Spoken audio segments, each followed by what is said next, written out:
পৃথিবীর সবথেকে বড় আমাদের জাতীয় পতাকা, যার ওয়েট হচ্ছে 450 কিলো এবং লম্বায় দেখো 11.5 ফিট। ঠিক আছে, 54 বছর বয়স হচ্ছে এই সাবমেরিনের। দেখো এই যে এখানে কত সুন্দর নারকেল গাছ রয়েছে, বসার জন্য জায়গা রয়েছে, তবে সাথে নেই নিজের সঙ্গিনী। এদিকে রয়েছে এয়ারক্রাফট মিউজিয়াম, আর এদিকে রয়েছে সেই সাবমেরিন। এই সমুদ্রের গর্জনের সাথে এই সুন্দর হাওয়া বা এই সুন্দর ওয়েদারে বা সুন্দর পরিবেশে দারুণ একটি মুহূর্ত কাটবে সন্ধ্যের সময়টুকু নিজের প্রিয় মানুষটার সাথে। কালকে রাত থেকে না খাইনি আমি, যার জন্য খুবই ক্ষুধার্ত রয়েছে এখন। এই বিচের পাশে কি সুন্দরভাবে কিন্তু এই নারকেল গাছগুলো লাগানো রয়েছে, কি দারুণ লাগছে। আমাদের বাস এখন এসে পৌঁছালো বিশাখাপত্তনমের যে মেন বাস স্ট্যান্ড, সেই বাস।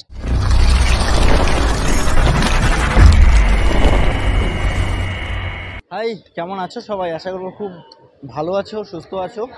আমরা এখন বর্তমানে রয়েছি বিশাখাপত্তনম, ঠিক আছে, বা ভাইজ্যাক বললেই চলে।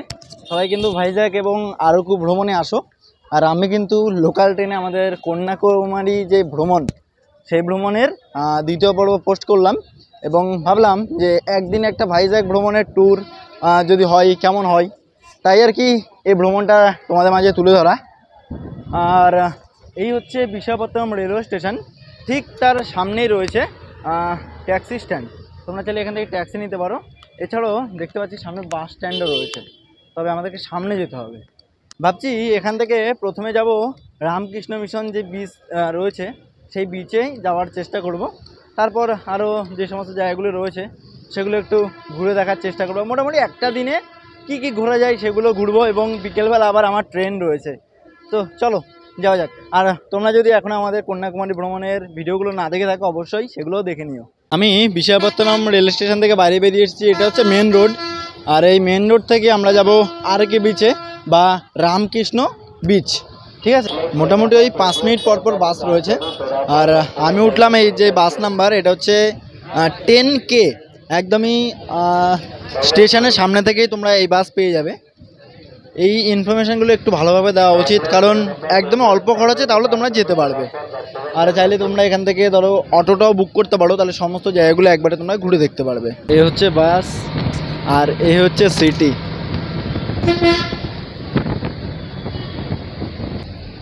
আমাদের বাস এখন এসে পৌঁছালো বিশাখাপত্তনমের যে মেন বাস স্ট্যান্ড, সেই বাস স্ট্যান্ডে। আর এর নাম হচ্ছে কমপ্লেক্স বললে খুব ভালোভাবে চেনা যায় এটাকে। এখান থেকে আশা করছি সব জায়গারই বাস পরিষেবা তোমরা পেয়ে যাবে, যেহেতু লেখা রয়েছে, বাট ওগুলো বুঝতে পারছে না। এখানকার যে ভাষাটা রয়েছে সেই ভাষায় লেখা রয়েছে। ফাইনালি বাস থেকে নামলাম, আর এই যে এখন হেঁটে যাচ্ছি, এই পুরোটাই হচ্ছে আরকে বিচ বা রামকৃষ্ণ বিচ। এই যে দেখো, বেশ দারুণ কিন্তু এই মেরিন ড্রাইভ, ঠিক আছে। রোড রয়েছে, আর এদিকে সমুদ্র সৈকত, আর এই সামনে হচ্ছে আরকে বিচ, ঠিক আছে। এখানে থাকার জন্য কিন্তু অনেক হোটেল রয়েছে।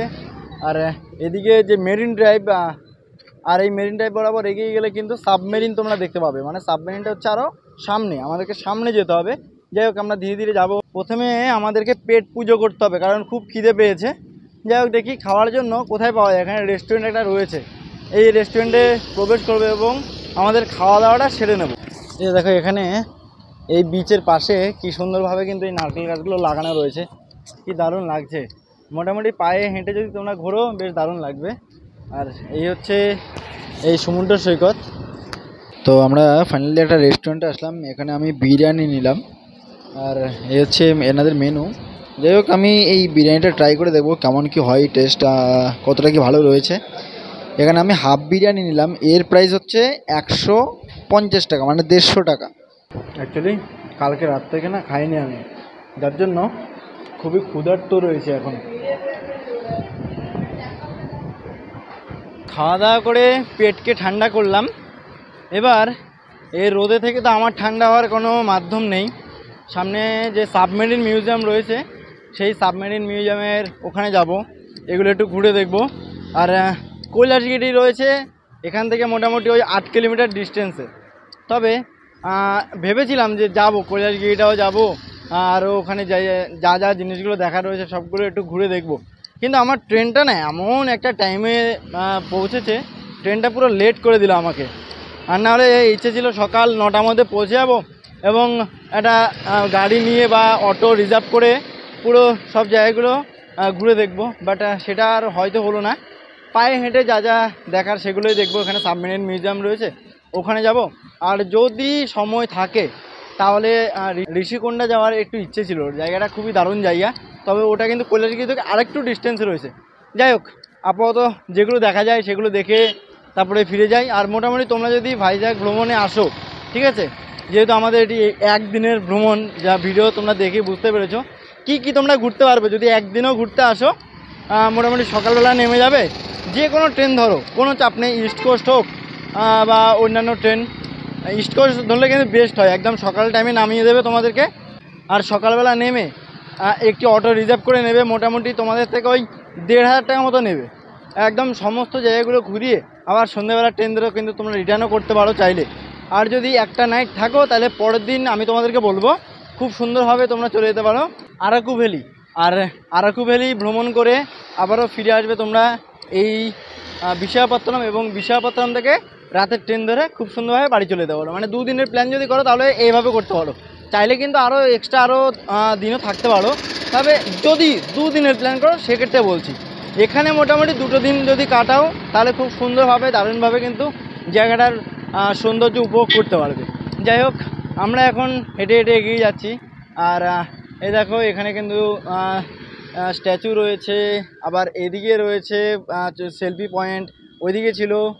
আর এই মেরিন ড্রাইভের পাশে এই যে সমুদ্র, ঠিক আছে, বঙ্গোপসাগর, বে অফ বেঙ্গল। আর বে অফ বেঙ্গলের ঠিক এইদিকে মানে বিচের ঠিক পাশে এখানে দেখো কি সুন্দরভাবে নারকেল গাছগুলোকে লাগানো হয়েছে, বেশ দারুণ। এখানে রয়েছে, আর সামনে আরও রয়েছে। আর আমরা সামনে এগিয়ে যাব, সামনে হচ্ছে সাবমেরিন মিউজিয়াম। এই যে এখানে কত সুন্দর নারকেল গাছ রয়েছে, বসার জন্য জায়গা রয়েছে, তবে সাথে নেই নিজের সঙ্গিনী। নিজের সঙ্গিনীকে নিয়ে এই জায়গা মানে ঘুরে দেখার যে মুহূর্তটুকু, সেটুকু একটু অন্যরকমই হয়। যদিও আমার নেই, যদি থাকতো হয়তো ফিল করতে পারতাম। যাই হোক, তোমাদের যাদের যাদের রয়েছে অবশ্যই জায়গাগুলো এক্সপ্লোর করো, ঘুরে দেখো, এবং তোমরা দুজনে একান্তে কিছুটা সময় কাটাতে পারো এই সমুদ্রের খোলা হাওয়ার মাঝে। কোনো স্টেটে যদি ঘুরতে আসো না, ওই স্টেটটা কতটা উন্নত কীভাবে বুঝবে। এই যে আমি এখন এই রাস্তা বরাবর এগিয়ে যাচ্ছি, আমার সাইডে যে রাস্তাটা রয়েছে এখান দিয়ে এমজি যাচ্ছে, তারপর তোমার টয়োটা যাচ্ছে, টয়োটা তো অ্যাভেলেবেল, তারপরে তোমার স্কয়ডা, এরপর এই কিছুক্ষণ আগে মার্সিডিজ, পরপর একটা না দুটো না তিনটে না পরপর যাচ্ছে মার্সিডিজ। মানে ভাবো কতটা উন্নত, ঠিক আছে। আর আমাদের কলকাতায় ওই মানে কোচিত কারণে কয়েকটা দেখা যায়, ঠিক আছে। BMW যাচ্ছে, টাটা, থার, মানে পরপর সব। আর আমাদের ওদিকে কিন্তু বেশ এই জিনিসগুলো বেশ ভালো দেখা যায়, যেমন সুজুকি একদম অ্যাভেলেবেল পাবে। আর এখানে সুজুকিটা কম, হোন্ডাইরও রয়েছে। যাই হোক, একটু জাস্ট জ্ঞান দিলাম। যে মেরিন ড্রাইভ রোডটা রয়েছে না, এই মেরিন ড্রাইভ রোডে ঠিক সন্ধ্যের টাইমে এই লাইটগুলো যখন জ্বলে উঠবে, যখন আকাশটা একটু লাল বর্ণ ধারণ করবে, নিজের সঙ্গিনীকে নিয়ে এই রাস্তা বরাবর হেঁটে যাওয়া, এই সমুদ্রের গর্জনের সাথে এই সুন্দর হাওয়া বা এই সুন্দর ওয়েদারে বা সুন্দর পরিবেশে দারুণ একটি মুহূর্ত কাটবে সন্ধ্যের সময়টুকু নিজের প্রিয় মানুষটার সাথে। এই যে চলে আসলাম, এদিকে রয়েছে এয়ারক্রাফট মিউজিয়াম, আর এদিকে রয়েছে সেই সাবমেরিন। এই দেখো, এবার ভিতরে আমরা প্রবেশ করব। সত্যি কথা বলতে খুবই মিস করছি, যদি মানে কৈলাসগিরির এই পাহাড়টায় যেতে পারতাম হয়তো দারুণ লাগতো। মানে এই যে ভাইজ্যাগ ভ্রমণটা মোটামুটি হলো একটু সার্থক হতো, মানে সাবমেরিনটা দেখে সার্থক হয়েছি মোটামুটি, ঠিক আছে। তবে কৈলাসগিরি যদি যেতে পারতাম আরও ভালো লাগতো, তাহলে একটা ফিল পেতাম পাহাড় এবং সমুদ্র দুটো একসঙ্গে, ঠিক আছে। যাই হোক, বেটার লাক নেক্সট টাইম। সময় হচ্ছে এখন 1:30। আমি সাবমেরিনের কাছে গিয়েছিলাম, মানে সাবমেরিন যে পার্ক রয়েছে সেখানে গিয়েছিলাম, বাট ওটা 2টোর সময় খুলবে, যার জন্য ভাবলাম একটু সামনে থেকে হেঁটে আসি। আর হাঁটতে হাঁটতে এদিকে আসলাম, এখানে পাথর টাথর রয়েছে, এখানে মোটামুটি কিছুক্ষণ বিশ্রাম করব। আর জায়গাটা কিন্তু বেশ দারুণ লাগছে সত্যি। विशाखापत्तनम तूने तो पूरा दिल जीत लिया रे मेरा। नेक्स्ट टाइम मैं आऊँगा यहाँ पर और पूरा का पूरा टूर करके ही घर जाऊँगा। আর এখানকার যে রাস্তাটা দেখতে পাচ্ছি না, বেশ দারুণ, পুরো পরিষ্কার পরিচ্ছন্ন। সাবমেরিন মিউজিয়াম থেকে জাস্ট কিছুটা আসলে কিন্তু তোমরা দেখতে পাবে বিশাখা মিউজিয়াম। এই মিউজিয়ামের ভেতরে প্রবেশ করব। এই হচ্ছে রোড, আর ওই সামনে হচ্ছে সাবমেরিন মিউজিয়াম। যে আমরা মিউজিয়ামে প্রবেশ করলাম, মাথা পিছু 10 টাকা টিকিট প্রাইস। আর এই হচ্ছে মূল মিউজিয়াম, এদিকে হচ্ছে মিউজিয়ামটা। আর ঘুরে দেখার জন্য কিন্তু অনেক জায়গা রয়েছে, ঠিক আছে। একদম ওইদিকে ওই বিল্ডিং থেকে শুরু করে এদিকেও রয়েছে, এখানেও তোমরা কিছুক্ষণ বিশ্রাম করতে পারো। এই দেখো এখানে পালকিও রয়েছে, আরও অনেক কিছু দেখার জন্য রয়েছে, অনেক ফটো রয়েছে, এগুলো সব দেখতে পারো তোমরা। এই দেখো ওয়ার্ল্ড লংগেস্ট ফ্ল্যাগ, মানে একদম পৃথিবীর সব থেকে বড় আমাদের জাতীয় পতাকা, যার ওয়েট হচ্ছে 450 কিলো এবং লম্বায় দেখো 11.5 ফিট, ঠিক আছে। আর যদি মিটার হিসেবে দেখি তাহলে 2500 মিটার। এই যে দেখো ভারতের জাতীয় পতাকা, এটা হচ্ছে 2011 সালের, ঠিক আছে। দেখো তোমাদেরকে তো হয়তো পুরো বীজটা ঘুরিয়ে দেখাতে পারলাম না।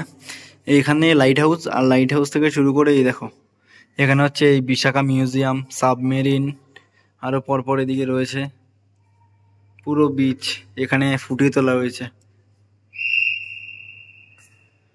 বাহ, এই জিনিসটা বেশ দারুণ লাগলো, একদম পুরো সমুদ্রের পাড়টাকে এখানে ফুটিয়ে তোলা রয়েছে। ও ফাইনালি দেখে বাইরে বেরিয়ে আসলাম। সময় হয়ে গেছে 2:30, 1 ঘন্টা কিন্তু বলতে না বলতে শেষ হয়ে গেছে। সত্যি মাত্র 10 টাকার টিকিট মূল্য, বাট দেখার জন্য কিন্তু অনেক কিছু রয়েছে, অনেক অনেক অনেক। হ্যাঁ, বলে হয়তো শেষ করতে পারবো না, মানে সত্যি পয়সা উসুল যাকে বলে কিছুটা ওই রকমই। অবশ্যই তোমরাও আসো, যখন এই সাবমেরিন মিউজিয়ামের কাছে আসবে অবশ্যই এই জায়গাটাও ভিজিট করতে ভুলো না। আর তোমরা যখন একদিনের ট্যুরে ঘুরবে তখন তো এই জায়গায় আসবেই। আর যদি আমার মতো কখনো এরকম ভাগ্য থাকে তাহলে এইভাবে একটু ঘুরে যাও, ঠিক আছে। যাই হোক, এবার আমরা এগিয়ে যাচ্ছি সাবমেরিন মিউজিয়ামের কাছে। এখানে সময় চলে গেছে, আর সময়টা দেব কোথায়। যাই হোক, এবার আমরা এগিয়ে যাব আমাদের পরবর্তী গন্তব্যে, তারপরে সমুদ্রের পাড় বরাবর এগিয়ে গিয়ে বাস ধরবো, আর বাস ধরে কিন্তু আমরা স্টেশনে পৌঁছে যাবো। চলো।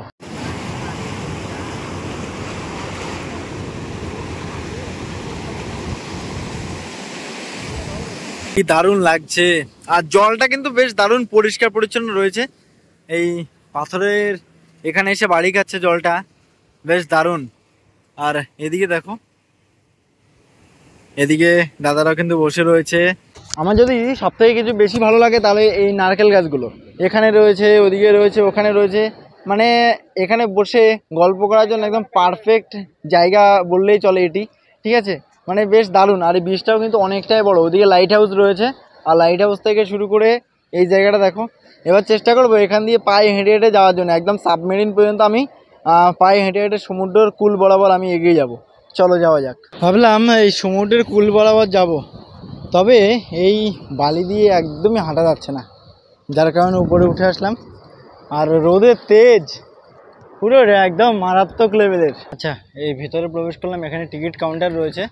আর এই টিকিট কাউন্টার থেকে টিকিট নিলাম, এন্ট্রি চার্জ 70 টাকা নিল এই সাবমেরিন মিউজিয়াম দেখার জন্য। এই দেখো সেই সাবমেরিন, ঠিক আছে, কি বৃহৎ আকারের সাবমেরিন।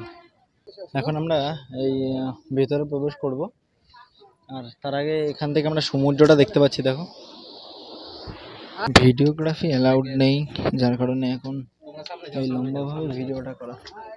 আচ্ছা, এটা ঘুমানোর ঘর, তাই তো। এদিকে ডাইনিং রুম রয়েছে খাওয়া দাওয়ার জন্য।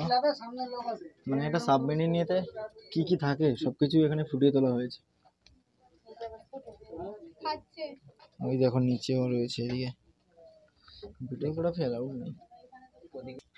ধীরে ধীরে এগিয়ে যাচ্ছি, এখানে রান্না বান্না তৈরি হচ্ছে, বড়া তৈরি হচ্ছে দেখতে পাচ্ছি, এদিকে রয়েছে। এবার আমরাও ধীরে ধীরে নিচে নামবো এবং বাইরে বেরোবো। তার আগে সামনে আরো রয়েছে, মানে এই জায়গাটা তোমাকে জাস্ট একটু দেখিয়ে দিলাম। দেখো, ভিডিওগ্রাফি অ্যালাউড নেই, মানে অ্যালাউ আছে 50 টাকা করে টিকিট চার্জ। এটা হচ্ছে 6। আর কত যেতে হবে? আমার সাদা মনে কোনো কাদা নেই, কিন্তু একটা গভীর প্রশ্ন, এই বাথরুমটা কোথায় পড়ে জলে? এই যে সাবমেরিনটা আমরা দেখলাম, এটার বয়স হচ্ছে 54 বছর। ঠিক আছে, 54 বছর বয়স হচ্ছে এই সাবমেরিনের। দেখো, আর এখানে আসলে কিন্তু তোমরা এই জিনিসটা দেখতে পাবে। মিউজিয়াম থেকে বাইরে বেরোলাম, আর এদিকে চাইলে তোমরা যেতে পারো, তবে আমার যেহেতু ট্রেন রয়েছে র্যাপিডো বুক করলাম, আর এই র্যাপিডো করে এখন আমরা স্টেশনে চলে যাব। তোমরা চাইলে কিন্তু খুব সহজে র্যাপিডোর মাধ্যমে স্টেশনে যেতে পারো, একদমই অল্প খরচে তোমরা খুব ভালোভাবে পৌঁছে যেতে পারবে, ভিড় থাকবে না, কিছু থাকবে না। আর এই যে এদিকে হচ্ছে মিউজিয়াম। দেখো, এই রোডটা না বেশ দারুণ লাগলো আমার, সত্যি। আমি এখন বিশাখাপত্তনম সিটি দিয়ে স্টেশনের উদ্দেশ্যে যাচ্ছি। এখানকার রাস্তাঘাটগুলো না এর আগে বলেছিলাম প্রচণ্ড পরিষ্কার পরিচ্ছন্ন। ঠিক আছে, মানে এর আগে যখন ভুটানে গিয়েছিলাম যেমন পরিষ্কার পেয়েছি, ঠিক এখানেও কোনো ব্যতিক্রম নেই, বেশ দারুণ। ঠিক আছে, সত্যি দারুণ লাগছে।